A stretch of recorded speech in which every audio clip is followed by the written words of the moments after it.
আন্দামানের সেই cellular জেলেই British সরকার যাবজ্জীবন কারাদণ্ড দিয়েছিল মুজাফফর আহমেদকে। অকথ্য অত্যাচার করা সত্ত্বেও ব্রিটিশ সরকারের সঙ্গে বিন্দুমাত্র আপোষ করেননি কাকাবাবু, ভারতীয় কমিউনিস্ট পার্টির প্রতিষ্ঠাতা সদস্য। কংগ্রেসের আহমেদাবাদ অধিবেশনে কমিউনিস্ট পার্টির তরফ থেকেই সর্বপ্রথম সম্পূর্ণ স্বাধীনতার দাবি তোলা হয় এবং সেই দাবি তোলেন স্বামী কুমরানন্দ এবং মৌলানা হযরত মোহানি। একদিকে একজন স্বামী, অপরদিকে একজন মৌলানা। দেশের স্বাধীনতার স্বার্থে মিলে মিশে একাকার হয়ে যাচ্ছেন, হ্যাঁ, কমিউনিস্ট পার্টির আধারেই। নেতাজির আজাদ হিন্দ ফৌজের নারী সংগঠনের ভারপ্রাপ্ত মন্ত্রী, ঝাঁসি রেজিমেন্টের লক্ষ্মী সাইগল বুক চিতিয়ে লড়াই করার পর বার্মা জেলে কারাদণ্ড হয়। তিনি আমাদের ক্যাপ্টেন।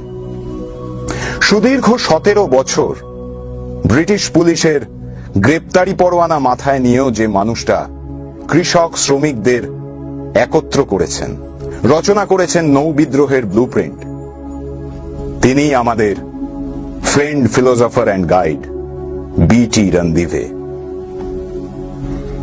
1947 সালের 14ই অগস্ট, মহাকাঙ্ক্ষিত স্বাধীনতার সেই রাত। রক্তে ভেজা নতুন সূর্যোদয়ের প্রহর গুনেছিল গোটা দেশ। ভেলোর জেলে সেই রাতে একাকী ছিলেন আমাদের হেডমাস্টার A.K. গোপালন।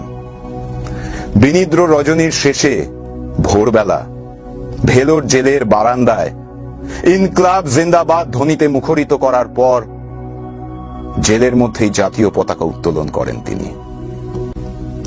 কল্পনা দত্ত 17 বছর বয়সে নিজেকে নিয়োজিত করেন বিপ্লবী কর্মকাণ্ডে।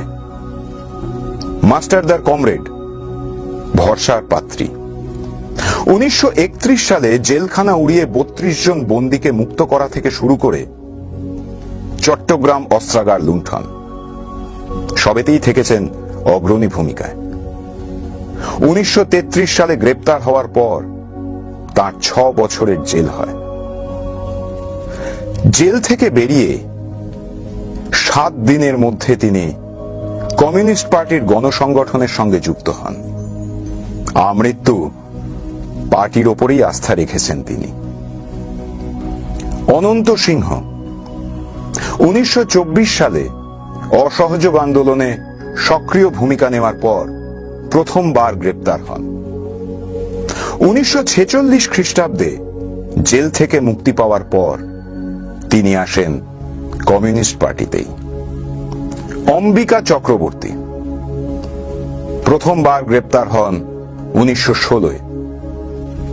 চট্টগ্রাম অস্ত্রাগার লুণ্ঠনের অন্যতম নায়ক।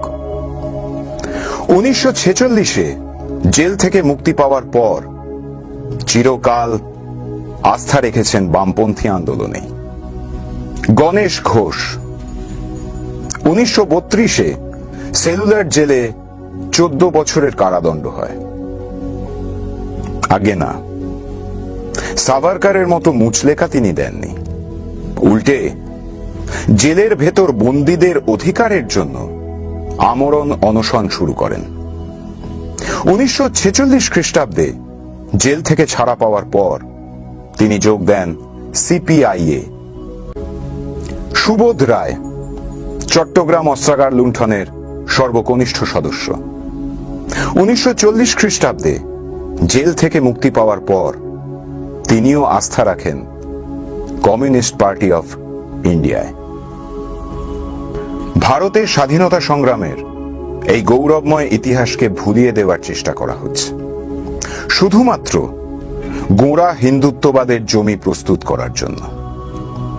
ব্রিটিশ ক্রনোলজার এডওয়ার্ড লো বলেছিলেন, যেদিন ভারতের হিন্দু, মুসলমান, খ্রিস্টান, শিখ, ব্রাহ্মণ, বৈশ্য, শূদ্র, রাজপুত সবাই একজোট হবে, সেদিন ইস্ট ইন্ডিয়া কোম্পানি ভারত ছাড়তে বাধ্য হবে। সেদিনও যখন ব্রিটিশ ইস্ট ইন্ডিয়া কোম্পানি আমার আপনার দেশ লুটছিল, সেদিনও কিন্তু আরএসএস তাদের এই ব্রিটিশ প্রভুদের পদলেহন করতে ব্যস্ত ছিল। আর আজ যখন আম্বানি আদানিরা আমার আপনার পকেট কাটছে, তখনও এই বিজেপি তথা আরএসএস মানুষে মানুষে বিভেদ সৃষ্টিকারী ঘৃণার বারুদ সাজাচ্ছে।